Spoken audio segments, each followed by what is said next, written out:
ఒకరోజు ట్రైన్లో ప్రయాణం చేస్తున్నాను. ఈ క్రిస్మస్ సీజన్లోనే ఒక అడుక్కునేవాడు వచ్చి, అయ్యా క్రిస్మస్కి ఇంకెన్ని రోజులు ఉంది అని అడుగుతున్నాడు. విడ్డూరంగా అనిపించి, ఇంకా 15 రోజులు ఉందయ్యా అన్నాను. ఎందుకు అడుగుతున్నానంటే, ఆ రోజు చాలామంది మాకు సహాయం చేస్తారండి అన్నాడు. ప్రియమైనవారలారా,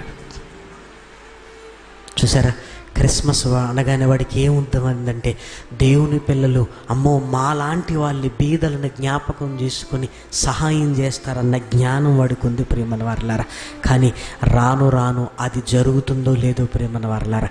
ఎందుకంటే తొలి పలుకులలో విన్నట్టు క్రిస్మస్ అనగానే మనం ఆనందపడుతున్నాం, కానీ నీ కళ్ళ ముందున్న వాడి ఆనందం వాడి కళ్ళల్లో ఏ రోజైనా నువ్వు చూసావా? తొడుక్కోవటంలో లేదు, బట్టలు ఇవ్వటంలో ఉంది, తినటంలో లేదు, తిండి పెట్టడంలో ఉంది. ప్రేమను వారలారా కదా.